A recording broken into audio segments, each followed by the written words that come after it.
You've cut out every cookie, skipped every slice of cake, and even turned away from a single sip of soda. And yet, why is your blood sugar still climbing?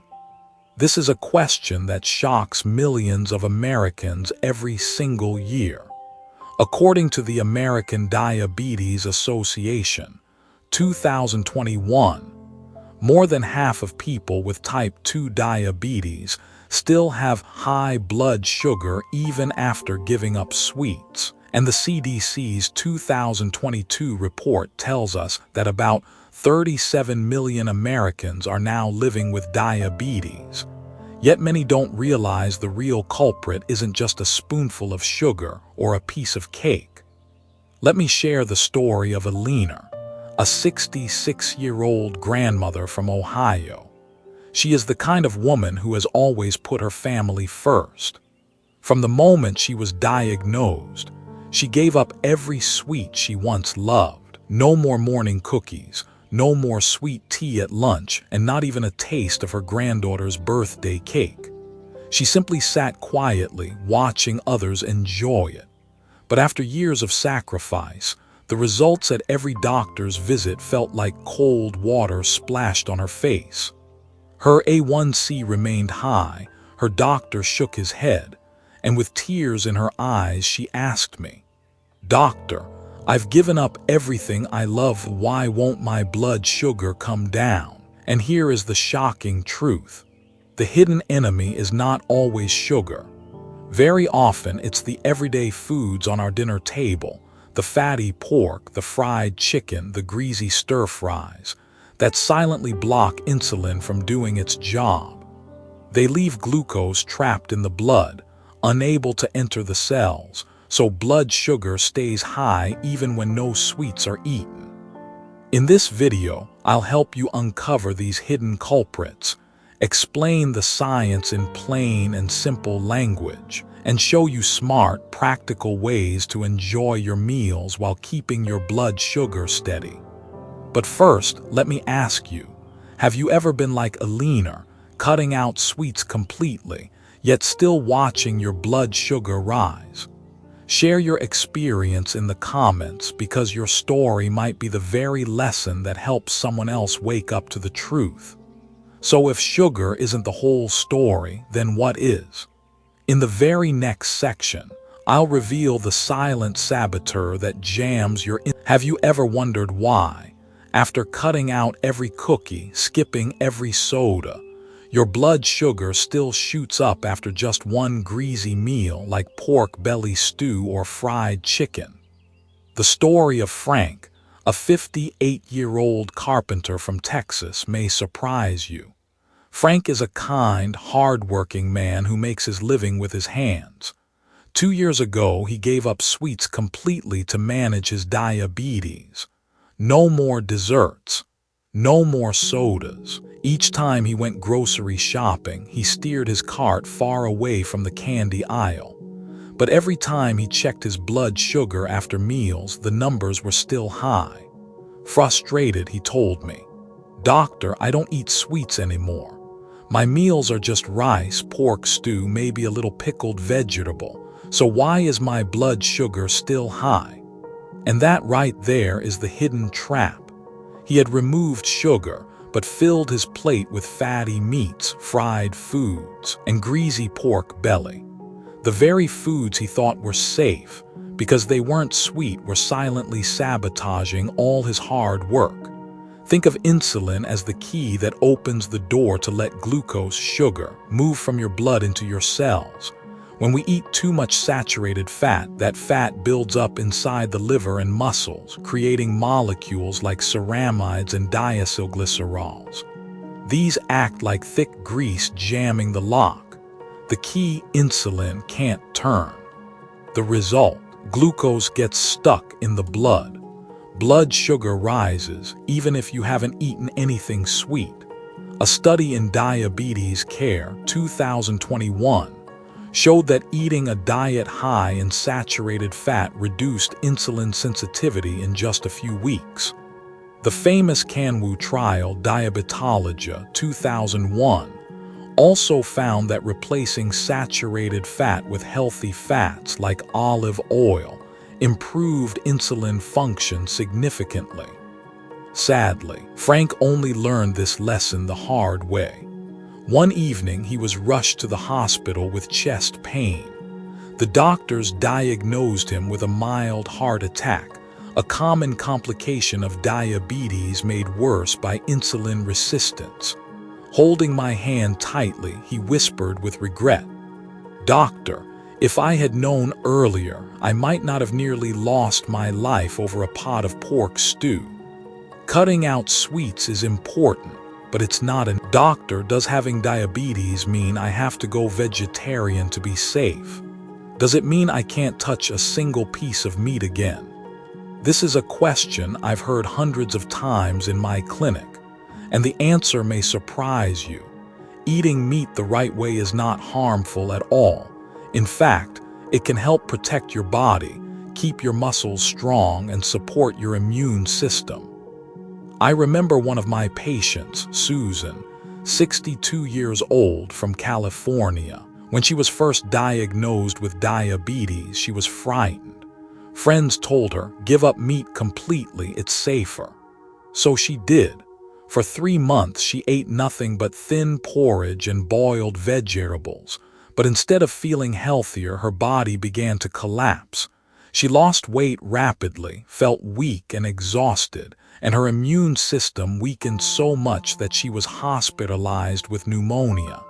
When I saw her again, she sighed and said, "Doctor, I tried so hard and yet I ended up even sicker." I explained to her that protein from meat is the building block of life. It maintains muscle, fuels the immune system, and helps the body heal from illness or injury. Without it, the body has no raw materials to repair itself. The real key is not to cut out meat completely, but to choose meat wisely and prepare it the right way. The simple rule: no legs, 2 legs, 4 legs. No legs, fish, shrimp, shellfish, right arrow, the healthiest choice. Rich in omega-3s, great for heart health and blood sugar. 2 legs, chicken, turkey, without the skin, right arrow, safer than red meat, lean protein with less saturated fat. 4 legs, pork, beef, lamb, right arrow, higher in saturated fat, so best kept in moderation. A study from the American Heart Association, 2021, found that replacing just 100 grams of red meat with fish 2-3 times per week reduced the risk of heart disease by 15–20%. Other large reviews also confirm diets that emphasize fish, poultry, and plant-based proteins are consistently linked to lower rates of heart and metabolic disease. Common: how many of you here eat eggs, but throw away the yolk because you're afraid of cholesterol? If you've ever done that, let me gently tell you, you may have just tossed away a treasure chest of nutrition that people with diabetes actually need. I think of one of my patients, Robert, a 70-year-old gentleman from Florida. Every morning, Robert faithfully ate an egg. But for years, he ate only the whites, always discarding the yolk. He told me with such conviction, "Doctor, I'm terrified of cholesterol. If I eat the yolk, my blood fats will go up, so I throw it away just to be safe." 6 months later, Robert came back for a checkup. He was often tired, his memory was fading, and he was forgetting even the simplest things, like when to take his medicine. Blood tests revealed what was missing: vitamin B12 and choline, 2 essential nutrients found abundantly in the very yolks he had been throwing away. A medium egg contains about 200–250 mg of cholesterol. Yes, that's not a small number. But cholesterol is not the enemy. Your body needs it to make hormones, nourish nerve cells, and support memory. Egg yolks are one of the richest sources of choline, a golden nutrient for memory and brain function. They also provide lecithin and B vitamins that help protect against cognitive decline. A study published in the American Journal of Clinical Nutrition, 2020, found that eating one egg a day did not increase heart disease risk in people with diabetes, as long as their overall diet was balanced. In fact, completely eliminating yolks may cause a choline deficiency, which raises the risk of memory loss and cognitive decline. Journal of Nutrition, 2019. Throwing away the yolk out of fear, missing out on critical nutrients, harming memory. Frying eggs in lots of oil, doubling saturated fat, straining the heart. Eating raw eggs to keep nutrients intact, risking salmonella infection, especially dangerous for people with diabetes and weaker immune systems. Most people with diabetes can safely eat one whole egg a day, prepared by boiling, steaming, or poaching with little or no oil. If your LDL cholesterol is high, or if your doctor has advised caution, you can eat them every other day or 2 eggs but remove 1 yolk. Absolutely, most people with diabetes believe the more vegetables you eat, the better. After all, how could vegetables possibly cause harm? But here's the truth. Not every vegetable is safe. Some, if chosen in the wrong way or eaten in the wrong amount, can send your blood sugar soaring, just like a bowl of white rice. One of my patients, Linda, 55 years old, believed wholeheartedly in the advice that pumpkin could lower blood sugar. Trusting this, she replaced her daily rice with bowls of pumpkin soup. 3 months later, she was stunned. Her A1C was higher than before. With worry in her eyes, she asked me, "Doctor, I only ate pumpkin. Why is my blood sugar worse?" Vegetables can be grouped into 3 main categories. Safe to eat freely: leafy greens, spinach, kale, lettuce, cucumbers, squash, tomatoes, very little starch, lots of water and fiber, low glycemic index, GI. Eat with caution. Pumpkin, carrots, beets, contain more starch, medium GI. A little is fine, but too much can raise blood sugar. Starchy vegetables: potatoes, yams, taro, dried beans, lotus root, these act more like grains. If you eat them, you must reduce rice or bread from the same meal. A study published in Nutrients, 2022, showed that pumpkin does contain antioxidants and compounds that may improve insulin sensitivity. But when eaten in large daily portions, the starch content is still enough to raise blood sugar significantly. Common mistakes: believing in a miracle vegetable and eating it as a rice replacement, like Linda with pumpkin. Eating starchy vegetables, potatoes, beans, lotus root, without reducing rice or bread in the same meal. Thinking vegetables don't count for calories, eating too much, leading to excess carbs. Enjoy plenty of leafy greens, cucumbers, squash, and tomatoes. With starchy vegetables like pumpkin, potatoes, or beans, eat only a small portion, about a half cup, and many people with diabetes fear fruit almost as much as they fear table sugar.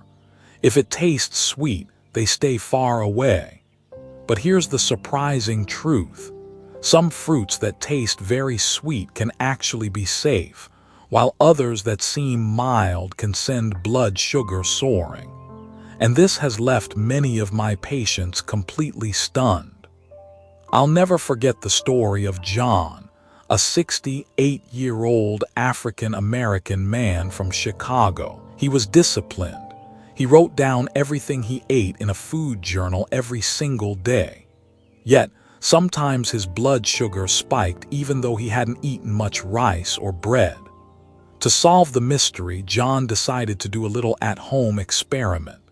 Each day he ate just one type of fruit and checked his blood sugar an hour later. Watermelon, sweet as candy, but his sugar barely budged. Dragon fruit, milder in taste, but his blood sugar climbed much higher. Mango, his blood sugar shot up dramatically.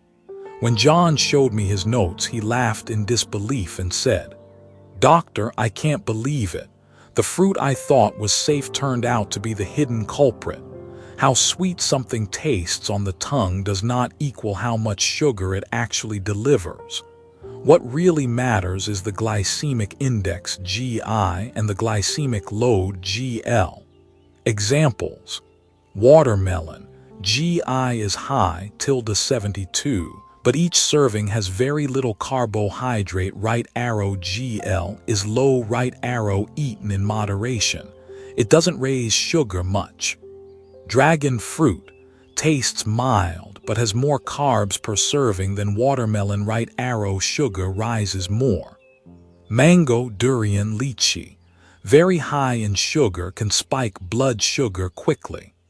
Apples, pears, strawberries, blueberries, lower in carbs, much safer in small portions. A study in the Journal of Nutrition, 2019, confirmed that GL, glycemic load, is more important than GI alone in predicting how fruit affects blood sugar.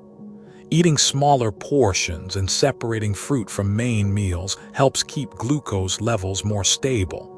Common mistakes: relying only on taste, avoiding sweet fruits but eating mild ones freely. Eating fruit right after a meal, which stacks blood sugar on top of what's already rising. Eating a whole large fruit at once instead of splitting it into smaller portions. You do not have to give up fruit completely. Follow 3 simple rules. Eat fruit when your blood sugar is stable. Eat it between meals, not immediately after.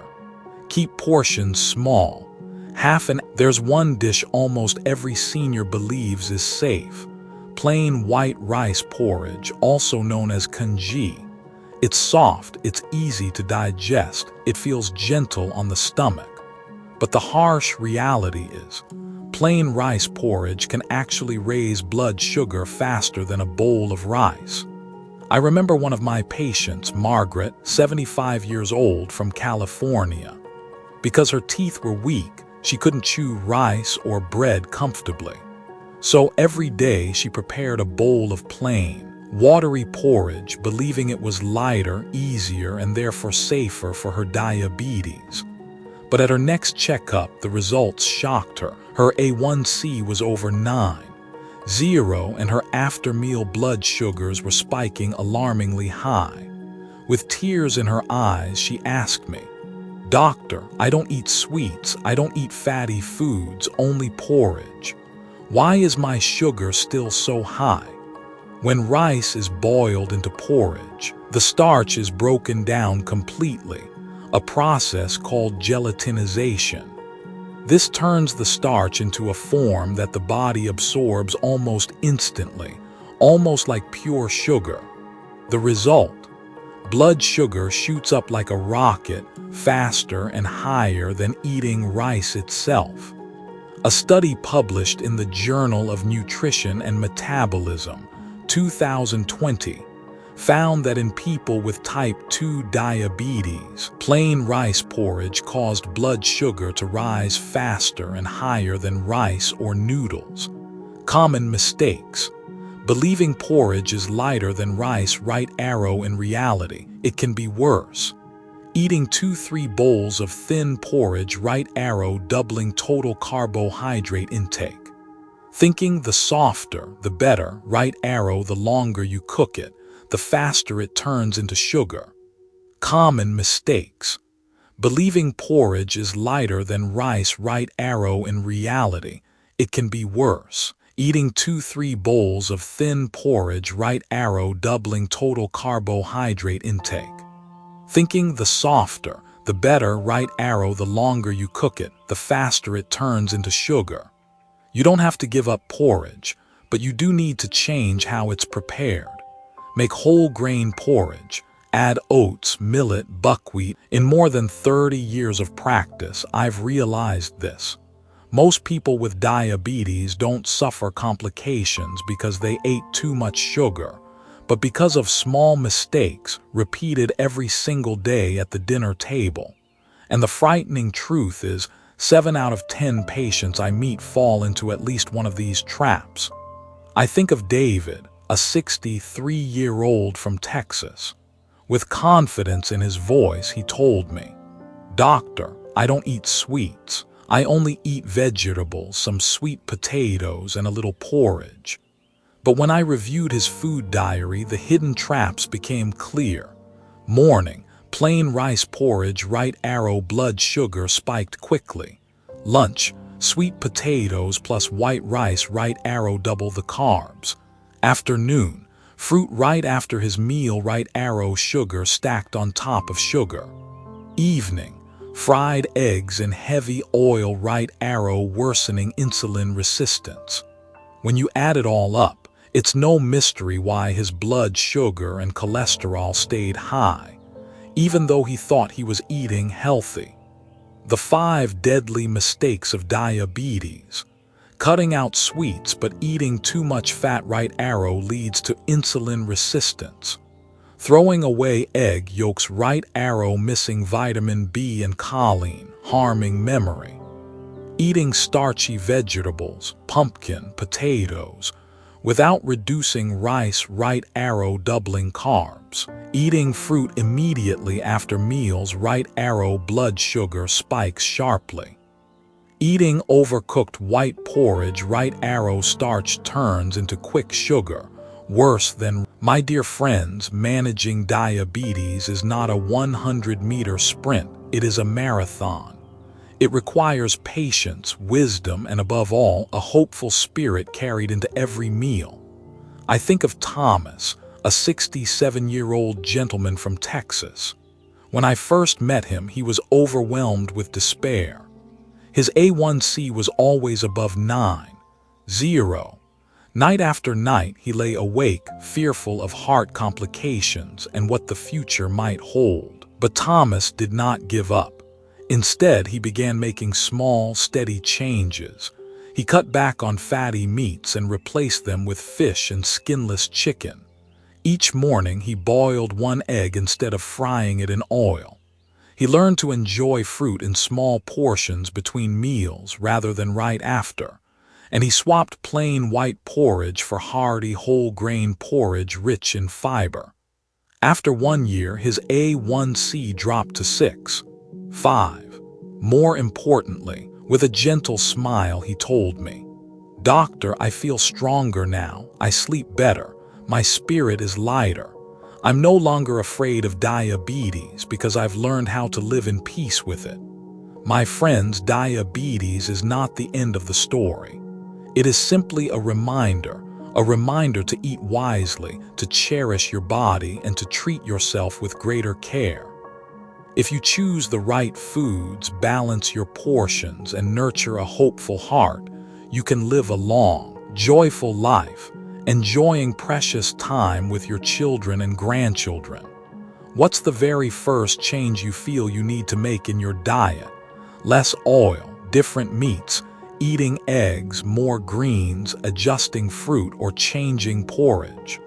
Share it in the comments because your story may inspire thousands of others to take that same step. If you found this video helpful, please take just a moment to press like to support our team. Leave a comment and share your own experience. Your story may be the very one that helps someone else. Subscribe to the channel and turn on notifications so you never miss important